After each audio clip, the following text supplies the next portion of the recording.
जय जगन्नाथ फ्रेंड्स पुणी थरे आपण माननकु लर्न एंड ग्रो चैनल रे आउ एक वीडियो को स्वागत। राज्य रे नुआ सरकार आसीबा परे परे बहुत गुडाए योजना नुआ करी आरंभ करा जाउछि। आउ एबे जानि रखंतु आउ गुटे नुआ योजना आरंभ हेबा को जाउछि मुख्यमंत्री कन्या विवाह योजना। ए योजना माध्यम रे कन्या माननकु विवाह करिवे सरकार। तो एई योजना कोन, एई योजना रे को माने अंतर्भुक्त होई परिबे, चलंतु आउ अधिक रु अधिक एई योजना बाबद रे एई वीडियो रे आलोचना करिवा। वीडियो को बिना स्किप करी लास्ट पर्यंत देखंतु। आउ चैनल को नुआ आसीथिले दयाकरी चैनल को सब्सक्राइब करी पाखरे थिबा बेल आइकन को दबाइ नियंतु।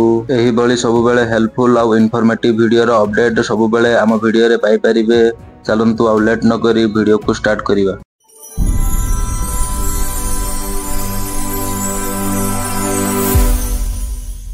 मुख्यमंत्री कन्या विवाह योजना खूब शीघ्र आम ओडिशा रे आरंभ होबा को जाउछि। एई योजनार नामकरण रु आपण माने जानि सारिबानी एई योजनाटी कोन। एई योजना रे केवल झियो पिला ही अंतर्भुक्त होई परिबे। सेमानंकर बाहागर करिवे सरकार। बाहागर रे जहा भी खर्च ताहा सरकार ही तुलेइबे। एई योजना रे सरकारंकर मुख्य उद्देश्य कोन रहिछि, घरे जेबे झियो जन्म होउछि बापा मां जेमिति बुझ न भाबंतु। आउ मुख्यतः झियोर बाहागर खर्च केमिति उठाइबे एहाकु नै बापा मां बहुत समय चिंतित थांती। तेणु खास सरकार सेथिपाई एई योजनाटी आनिछंती, जेमिति कि बापा मां झियोर बाहागर को नै चिंतित न रुहंतु। सेथिपाई सरकार एई योजनाटी आनिछंती। एई योजना प्रथम करी आम ओडिशा रे नुह, ऑलरेडी अलग अलग राज्य रे मध्य एई योजनाटी चली आसुची। एथर बजेट रे मध्य 12 कोटी टंका रहिची एई योजना रे। मात्र 6 मास बीती गलानी किंतु एई योजना रे ए पर्यंत शुभारंभ होई नाही। तो देखंतु ए योजना रे केमिति कोन कार्यकारी हबो। शुभारंभ हला परे गाइडलाइन आसीबो। गाइडलाइन आसीबा पूर्वरु एही सूचना आसीची एई योजना अधीन रे जो झियो माने एलिजिबल हेबे सरकार सामूहिक स्तर रे विवाहर आयोजन करिवे। सबठारु बड़ कथा,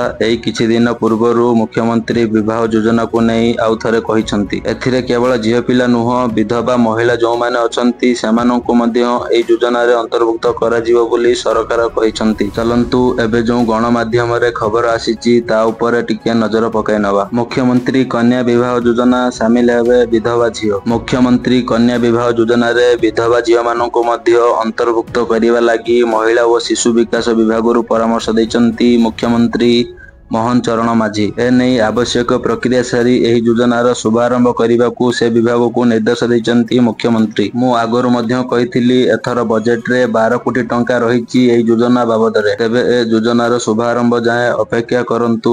शुभारंभ हला परे ए योजना रे गाइडलाइन आसी जिवो, को माने एलिजिबल होई परिबे, को माने एलिजिबल हला परे परे डॉक्यूमेंट कोन कोन लागिबो ऑनलाइन रे अप्लाई करिया पई संपूर्ण खबर आसिला परे परे मु आपण माननकु जणाइबी। आम चैनल को समस्ते जोड़ी होई थांतु। आउ जो माने सब्सक्राइब करि नहंती एजाए आम चैनल को समस्ते सब्सक्राइब करि नियंतु। बस ए थिला मुख्यमंत्री कन्या विवाह योजना को नै आजिर वीडियो। अपेक्षा करंतु ए योजनार शुभारंभ परे आहुरी डिटेल्स ए योजना विषय रे जणाई देबी। आम सह समस्ते जोड़ी होई थांतु। एजाए वीडियो जदी देखु थांती आउ जदी वीडियो टी भलो लागु थाए समस्ते वीडियो को लाइक करिवा सहित शेयर मध्य करि नियंतु। आउ चैनल को सब्सक्राइब करी पाखरे थिबा बेल आइकन को प्रेस करि नियंतु। एही भली हेल्पफुल आउ इन्फॉर्मेटिव वीडियो रो अपडेट पाइबा पई।